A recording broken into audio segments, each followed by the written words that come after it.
अस्सलामुअलैकुम dear students, welcome to science guider. आज हमारा क्या टॉपिक है? आज हमने क्लास मेट्रिक बायोलॉजी का चैप्टर नंबर 2 होम्योस्टेसिस का सेकंड टॉपिक स्टडी करना है, जो कि क्या है?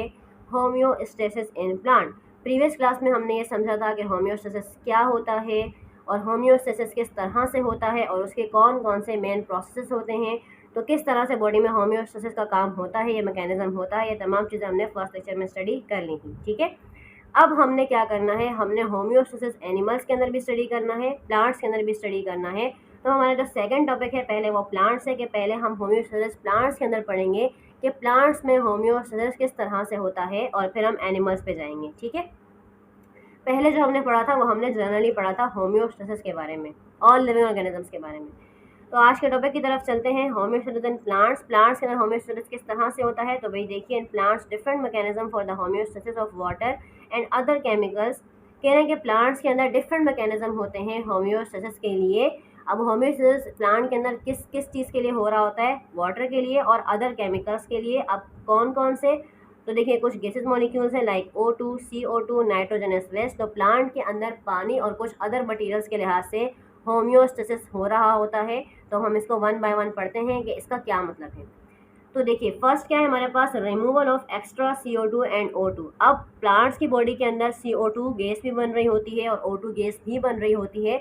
हमने प्रीवियस क्लास में चैप्टर नंबर 1 में ये पढ़ा था कि गैसियस एक्सचेंज के दो मेन प्रोसेस होते हैं, एक फोटोसिंथेसिस और एक रेस्पायरेशन। ठीक है, तो रेस्पायरेशन भी हर वक्त हो रहा होता है, फूड की यूटिलाइजेशन हर वक्त हो रही होती है, और फोटोसिंथेसिस भी प्लांट्स में हर वक्त हो रहा होता है।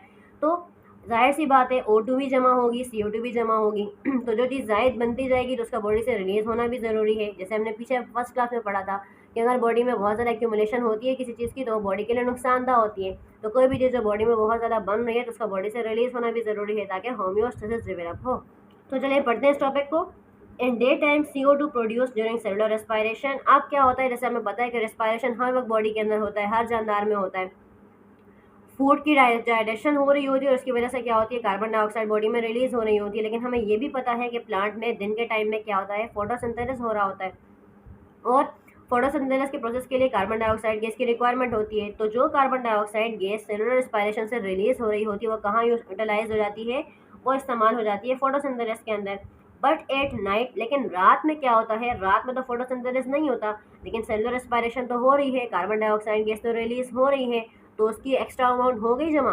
फिर क्या होगा? But so extra CO2 remove from plant body by their body surface by diffusion. तो एक्स्ट्रा जो कार्बन डाइऑक्साइड गैस की अमाउंट होती है वो क्या होती है? वो बॉडी सरफेस से रिमूव होती रहती है। और किस प्रोसेस के जरिए रिमूव होती है? डिफ्यूजन के जरिए रिमूव होती है। ठीक है, अब देखिए, इन यंग लीव्स एंड स्टेम, अगर हम यंग प्लांट की बात करें तो उसमें एक्स्ट्रा कार्बन डाइऑक्साइड गैस कैसे रिलीज होती है? स्टोमेटा के जरिए रिलीज होती है, और इसके अलावा यंग रूट्स के अंदर रूट हेयर्स के जरिए रिलीज होती है। ठीक है, नेक्स्ट O2 गैस के बारे में पढ़ लेते हैं।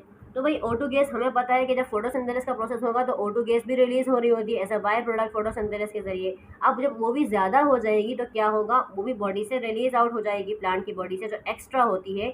तो वो कहाँ से रिलीज होगी? बॉडी के स्टोमेटा के जरिए रिलीज हो रही होती है। और स्टोमेटा कहाँ होता है? लीफ के ऊपर की सरफेस के ऊपर। ठीक है, तो ये तो हो गया हमारे पास फर्स्ट टॉपिक का, कार्बन डाइऑक्साइड गैस कैसे बनती है और उसका रिमूवल कैसे होता है, ऑक्सीजन कैसे बनती है और उसका रिमूवल कैसे होता है। नेक्स्ट क्या है? Removal of extra water. अच्छा, अब अगर प्लांट की बॉडी के अंदर एक्स्ट्रा वाटर बहुत ज़्यादा एक्यूमुलेट हो गया है तो बॉडी की मेंटेनेंस के लिए, यानी बॉडी के होम्योस्टेसिस के लिए, वो कैसे मेंटेन होता है? तो देखिए भाई, एक्स्ट्रा वाटर की रिमूवल दो प्रोसेस के जरिए होती है प्लांट्स के अंदर। एक कहलाता है ट्रांसपायरेशन और एक कहलाता है ग्यूटेशन।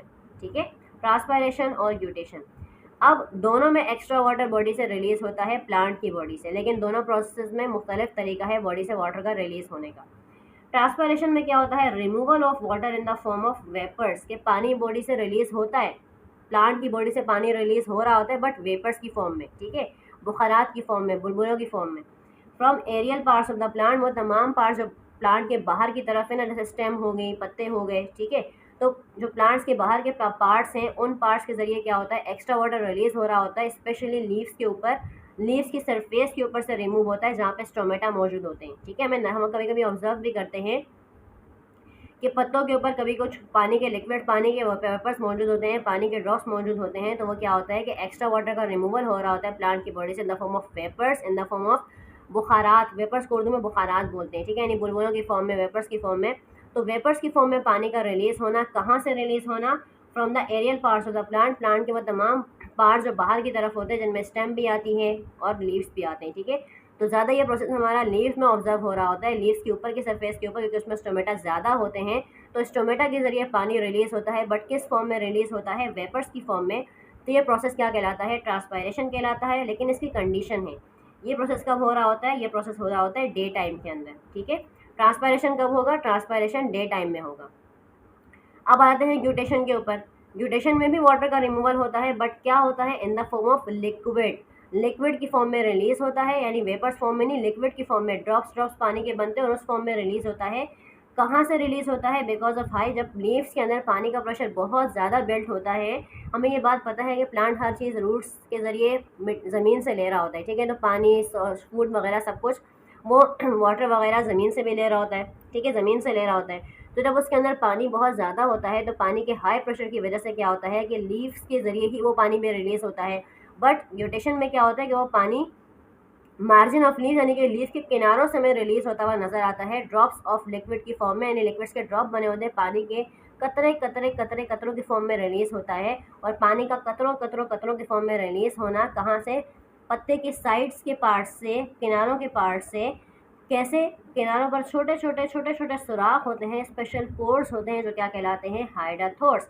तो जब पानी पौधे की बॉडी से वाटर की जो एक्स्ट्रा वाटर है प्लांट की बॉडी से वो रिलीज होता है, कहाँ से, प्लांट्स के स्पेशल पोर्स से, यानी हाइड्रोथोर्स के जरिए इन द फॉर्म ऑफ लिक्विड। तो ये प्रोसेस क्या कहलाता है, ग्यूटेशन कहलाता है। और ये प्रोसेस भी कब होता है, ये होता है नाइट में, यानी ये रात के टाइम होता है, ठीक है। अब आगे देखते हैं मजीद, तीसरी हेडिंग क्या है हमारे पास। थर्ड हमारे पास हेडिंग क्या है, removal of other metabolic waste. अब हमने कार्बन डाइऑक्साइड गैस के बारे में पढ़ लिया, हमने ऑक्सीजन गैस के बारे में पढ़ लिया। तो वो मेन दो गैसेज है जो हमारी रेस्पायरेशन और फोटोसिंथेसिस की वजह से बन रही होती हैं। इसके अलावा हमने पानी के बारे में भी पढ़ लिया। अब तीसरी चीज़ जो हमारे पास आती है वो आती है मेटाबॉलिक वेस्ट, जो हमने पिछली क्लास में पढ़ा था मेटाबॉलिक वेस्ट के बारे में कि मेटाबॉलिक वेस्ट क्या होता है। मैं अगेन रिपीट कर देती हूँ, मेटाबॉलिक वेस्ट क्या होता है, ड्यूरिंग केमिकल रिएक्शन जो प्रोडक्ट रिलीज हो रहा होता है, जो एक्स्ट्रा होता है, जो हमारे बॉडी के लिए काम का नहीं होता, वो क्या कहलाता है, मेटाबॉलिक वेस्ट कहलाता है, जिसका बॉडी से रिलीज आउट होना होता है, ठीक है।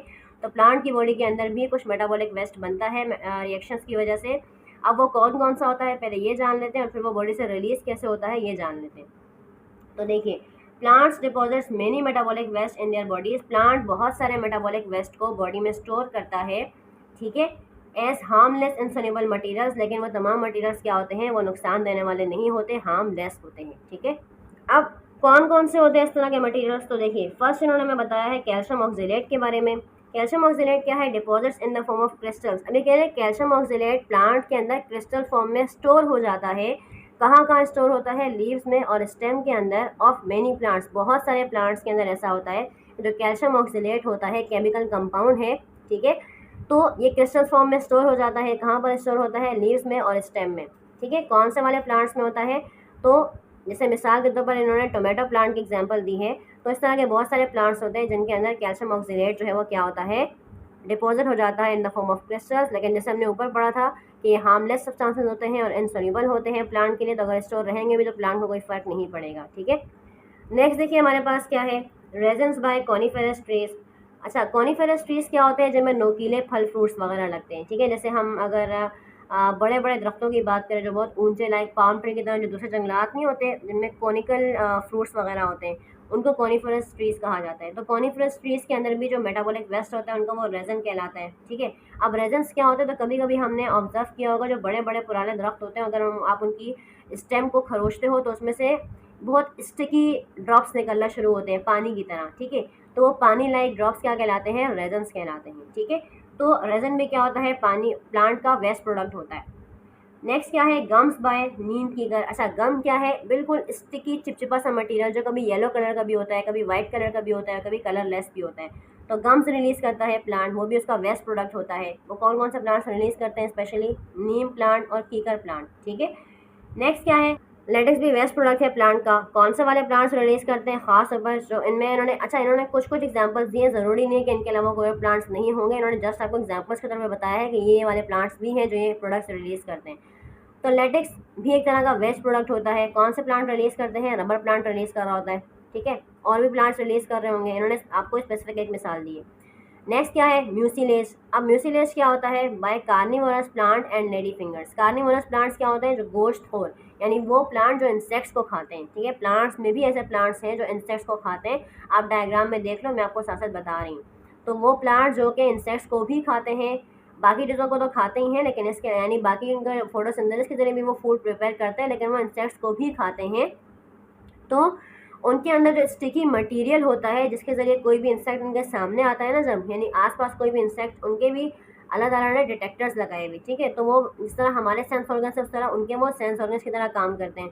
तो उनको आसपास सेंस हो जाता है कि भाई कोई इंसेक्ट है, वो फ़ौरन से अपनी ओपनिंग को खोलते हैं और इंसेक्ट को कैप्चर कर लेते हैं। तो अब उन जो इंसेक्ट है ना, बॉडी में आते ही पैरालाइज हो जाता है, क्योंकि उनकी जो बॉडी के अंदर की सरफेस है, जहाँ पर उन्होंने इंसेक्ट को अंदर बॉडी में लिया, वो स्टिकी बहुत ज़्यादा होती है और वो टॉक्सिक मटेरियल होता है। तो वो इंसेक्ट आते ही पैरालाइज हो जाता है, तो फिर वो अंदर जाकर उसको डाइजेस्ट कर लेते हैं।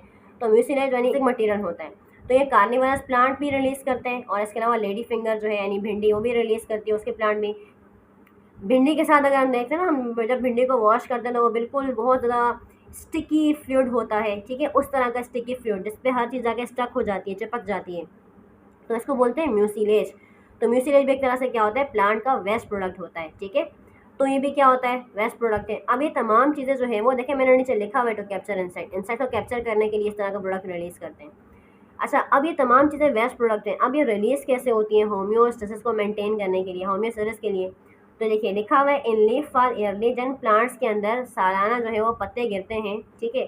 तो लीफ फॉल के ज़रिए भी, क्योंकि हमने ये बात पढ़ी है कि लीव्स और स्टेम में ये चीज़ें स्टोर होती हैं, तो जब लीफ फॉलिंग होती है तो उसके ज़रिए भी क्या होता है कि तमाम जो वेस्ट प्रोडक्ट होते हैं वो बॉडी से रिलीज़ हो जाते हैं। इसके अलावा भी ये कैसे रिलीज़ होते हैं, तो the extra amount of these are remove by special pores. जो मैंने आपको पहले बताया कि हमारे जो बहुत पुराने जो प्लांट्स होते हैं, जब प्लांट बड़ा हो जाता है, यानी जब वो ओल्डर हो जाते हैं, तो उसकी स्टेम बहुत हार्ड हो जाती है। तो हमने देखा होगा, आप पिक्चर में भी देख लो, बहुत बड़े बड़े सर्कल्स बीच में बन जाते हैं इस तरह से। प्लांट जैसा होता है ना ये वाला, इस तरह से बीच में बड़े बड़े सर्कल्स होते हैं, ठीक है। इस तरह साइड से मोटे मोटे होते हैं, तो ये कहलाते हैं लेंटिकल्स, ठीक है। तो बाज़ औक़ात इन लेंटिकल्स के ज़रिए भी वेस्ट प्रोडक्ट बाहर रिलीज़ हो रहा होता है, कभी येलो कलर का स्टिकी मटेरियल, कभी वाइट कलर का। तो लेंटिकल्स वो ओपनिंग्स होती हैं जिसके ज़रिए प्लांट का वेस्ट प्रोडक्ट बॉडी से बाहर रिलीज़ हो रहा होता है, ठीक है। तो ये था हमारा आज का topic, homeostasis in plants. But ये यहाँ पे ख़त्म नहीं होता, होम्योस्टेसिस इन प्लांट्स का आगे भी टॉपिक है। अभी हमने कुछ बेसिक चीज़ें पढ़ी, इसमें 3 चीज़ें पढ़ी, इसमें एक 4th टॉपिक भी है जो कि एक लॉन्ग टॉपिक है, ऑस्मोटिक एडजस्टमेंट इन प्लांट्स। तो हमारा जो मेन टॉपिक अभी सेकंड लेक्चर का स्टार्ट हुआ है वो है होम्योस्टेसिस इन प्लांट्स। तो नेक्स्ट क्लास में भी ये कंटिन्यू रहेगा, लेकिन उसमें हम एक और टॉपिक पढ़ेंगे जो क्या है, osmo regulation adaptation in plants. के ऑस्मो रेगुलेशन प्लांट किस तरह से मेंटेन करता है, यानी पानी और सॉल्यूट्स की कंसंट्रेशन, स्पेशली सॉल्ट की कंसंट्रेशन पानी किस तरह से मेंटेन करता है। तो नेक्स्ट टॉपिक हमारा होम्योस्टेसिस इन प्लांट्स के अंदर वो होगा। होप्स है कि आपको यहाँ तक का लेक्चर समझ में आया होगा। फिर भी अगर आपको कोई चीज़ समझ में नहीं आई है तो आप मुझसे पूछ सकते हो, मैं आपको आंसर कर दूँगी। तो वीडियो पसंद आई है तो वीडियो को लाइक करें, शेयर करें, चैनल को सब्सक्राइब कर दें। मिलते हैं नेक्स्ट क्लास में नेक्स्ट लेक्चर के साथ। तब तक के लिए तो बहुत सारा ख्याल रखिएगा। अल्लाह हाफ़िज़। नासिर।